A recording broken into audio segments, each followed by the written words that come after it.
ابھی جو آپریشن بنیان مرصوص افواج پاکستان نے بھارت کے خلاف شروع کیا ہے، آئیے جانتے ہیں بنیان مرصوص کی اہمیت اور اس کی عظمت کو۔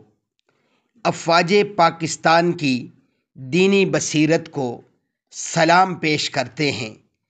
ان کی الحمدللہ اکثر سرگرمیاں قرآن و سنت کے مطابق ہوتی ہیں۔ اللہ رب العزت ہماری افواج پاکستان جو ہمارا فخر ہیں، جن پر ہمیں الحمدللہ مکمل اعتماد ہے، اور یہ ہمارا ایمان ہے، یہ ہمارا مان ہے، اور ہمیں ان پر مکمل فخر بھی ہے، یقین بھی ہے، اعتماد بھی ہے کہ ہر طرح سے، ہر طرف سے یہ دشمن کا مقابلہ کرنے کی صلاحیت رکھتے ہیں، حکمت عملی سے بھی اور واضح طور پر بھی۔ تو اس لیے میرے دوستو، اپنی فوج کا حوصلہ بڑھائیے۔ اب یہ وہ وقت ہے کہ جب ہم اپنی فوج کے شانہ بشانہ کھڑے ہو کر کے فوج سے پہلے فوج بن کر جو ہے دشمن کے خلاف میدان عمل میں برسر پیکار بن جائیں۔ اللہ رب العزت ہماری افواج کو ہر طرح سے، ہر طرف سے محفوظ فرمائے اور ہر میدان میں کامیاب و کامران فرمائے۔ میرے دوستو، آپریشن بنیان مرصوص افواج پاکستان کی سنت حضرت رسول اکرم صلی اللہ علیہ وسلم کی پیروی بھارت پر میزائل حملے شروع کیے گئے۔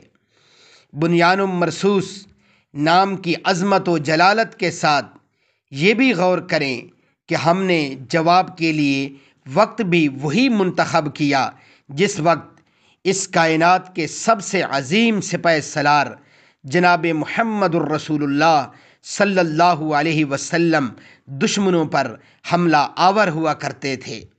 یعنی جس وقت آپ صلی اللہ علیہ وسلم دن کے اجالے میں، رات کو چھپ کر کے نہیں، بزدلوں کی طرح نہیں، بلکہ دن کے اجالے میں دشمن پر حملہ آور ہوتے تھے، اسی طرح آپ صلی اللہ علیہ وآلہ وسلم کے 1400 سال بعد بھی وہ سچے سپاہی اپنے پیارے عظیم قائد اور لیڈر اور اپنے جو ہے عظیم پیغمبر حضرت محمد صلی اللہ علیہ وآلہ وسلم کی پیروی کرتے ہوئے اور ان کی سنت پر چلتے ہوئے دشمن پر حملہ آور ہوتے ہیں۔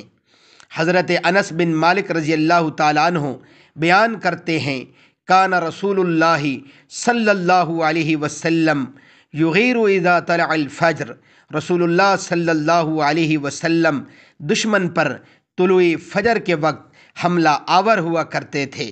صحیح مسلم حدیث نمبر 382۔